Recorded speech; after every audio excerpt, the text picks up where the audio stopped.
Channel okay baton creation. তো আজ আমরা যাচ্ছি দীঘা। অনেক দিন পর ঘুরতে যাচ্ছি। 11টা 12টায় ট্রেন আমাদের এখান থেকে। তো বেশি কথা বলবো না, সব যেতে যেতে বলতে দেখতে থাকো আর সঙ্গে থাকো। তো চলো, উঠে গেছি ট্রেনে আর এখন যাব আমরা শিয়ালদায়, ওখান থেকে যাব হাওড়ায়। আর আমি এদিকে একটু ক্যামেরা নিজের দিকে ঘুরে ক্যাপ মেরে ভিডিও করে নিচ্ছিলাম, যেটা কোনো মানেই হয় না। তো চলো যাওয়া যায়। এখান থেকে আমরা যাব হাওড়ায়, শিয়ালদা যাব, শিয়ালদা থেকে যাব হাওড়ায়। শিয়ালদায় নেমেই ওখান থেকে ক্যাব বুক করব, ক্যাব বুক করে তারপর হাওড়া যাব। উঠে গেছি গাড়িতে আর এখন যাচ্ছি আমরা হাওড়ায়, যেখান থেকে আমাদের ট্রেন আছে। চলো যাওয়া যাক। হাই করো, হাই করো।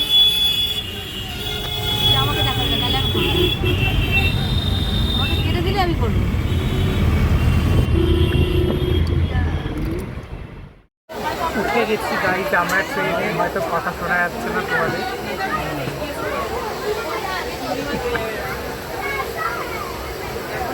এখন এটা পড়তে পড়তে যাবো। চলো খেয়ে দেখা হচ্ছে।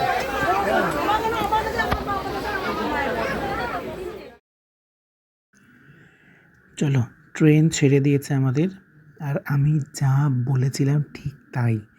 আমাদের 3টের সময় ট্রেন আসার কথা ছিল, আর লিটারেলি ট্রেন এসছে। এখন বাজে 5:30। এখন ট্রেন ছাড়লো। ট্রেন এসছে প্রায় 4:30 নাগাদ, প্রায় 1.5 ঘন্টা লেট।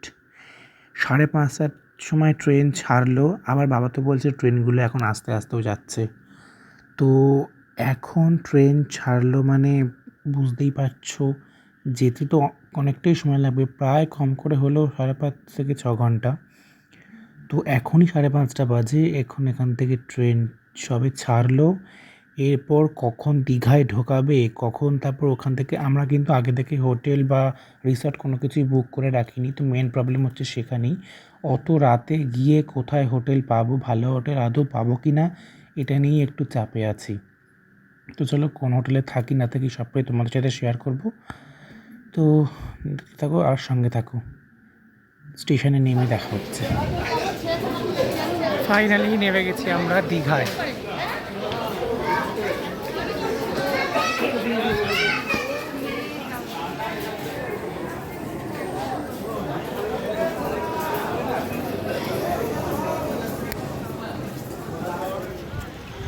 তো চলে এসেছি আমরা একটু ঘুরতে।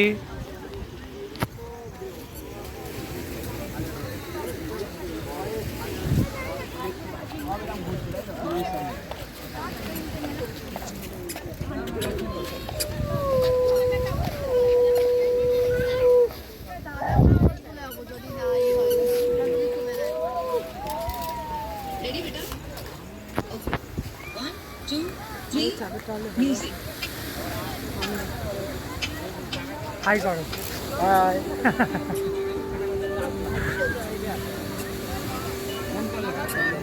এখন লোক অনেক কম, বলো, লোক এখন অনেক কম।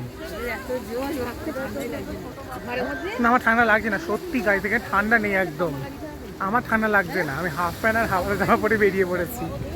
দেখো কি সুন্দর ঢেউ হচ্ছে গাইস।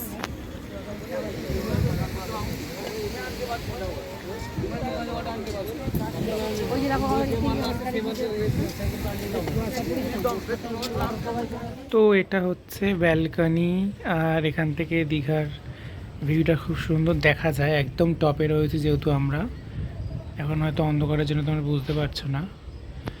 আর দেখো দোকান টোকান সব বন্ধ হয়ে গেছে, কোনো দোকান খোলা নেই। আমরা আস্তে আস্তে এতটাই দেরি করে ফেলেছিলাম, আমরা যখন হোটেলে চেক ইন করেছি তখন প্রায় 8:45 বাজে। তখন একটু বাবা মা চা খেলাম, একটু কফি খেলাম, কফি খেয়ে তখন বেরিয়েছি। আর এইসব দিকে 8:45 10টার মধ্যেই সব দোকানপাট প্রায় বন্ধ হয়ে গেছিলো। তাও আমরা যখন গেছিলাম তখন বিচে কিছু লোকজন ছিল, আর এখন দেখো বিচে একদম লোকজন নেই, বেশিরভাগ দোকানপাট সব বন্ধ হয়ে গেছে। তো আমাদের আস্তে আস্তে অনেকটাই দেরি হয়ে গেছে। আসলে আমাদের ট্রেন ছিল, ট্রেন লেট করেছে, এটা আগে বললামই। তো ট্রেন লেট করার কারণে আমাদের মেন দেরিটা হয়ে গেছে। তো আমরা যেই হোটেলটায় উঠেছি, রুমটা তোমাদের দেখালামই, আমরা যেই হোটেলটায় উঠেছি সেটার নাম হচ্ছে হোটেল নিউ সাগরপিয়া হোটেলটা। আর আমার পিছনের দিকে যে হোটেলটা রয়েছে ওটা হচ্ছে হোটেল গীতাঞ্জলি, যেটা দীঘার সবথেকে এক্সপেন্সিভ হোটেল। তো আমরা আগের বার যখন এসেছিলাম তখনও গীতাঞ্জলিতেই ছিলাম, কিন্তু এবার প্রবলেমটা হয়ে গেছে কি, গীতাঞ্জলিতে তোমাদের দেখাই আমি, গীতাঞ্জলিতে এখন গাড়ি ভর্তি, পুরো লম্বা লাইন দিয়ে গাড়ি। তো এখানে প্লেস একদম নেই, একটাও রুম খালি নেই। আর মানে একদম কী বলবো, যা রুম খালি হবে সব কালকে সকালে। তার জন্য আমাদের এই হোটেলটাই নিতে হলো। ভেবো না আবার যে শো অফ করছি টাকা আছে বলে, সেরকম না, যে এখন একটা হলেই হতো। তো এই হোটেলটাও মানে এই হোটেলটাও হচ্ছে গীতাঞ্জলির পরেই হচ্ছে এটা।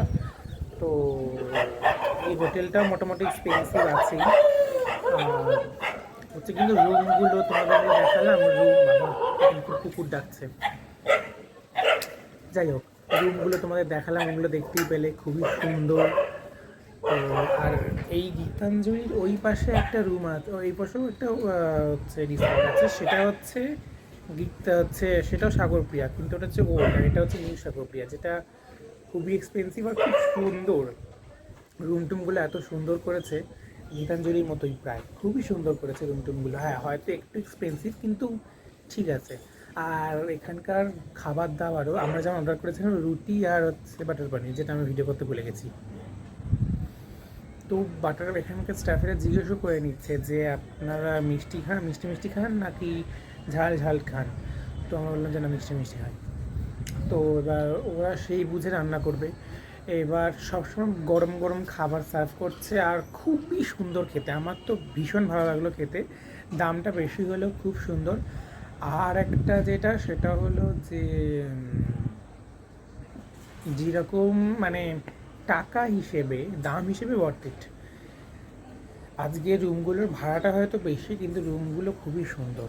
তো আমি এখন ব্যালকনিতে দাঁড়িয়ে আছি, কী করব, খাওয়া দাওয়া হয়ে গেছে, বা আমার ঘরে টিভি দেখছে, আমি ব্যালকনি দাঁড়িয়ে তোমাদের সাথে কথা বলছি। তো চলো, আজকে ব্লগটা বেশি বড় করছি না, আমার ফোনে প্লেস অনেক কম, ছবি টবি অলরেডি তুলে প্লেস ভর্তি হয়ে গেছে।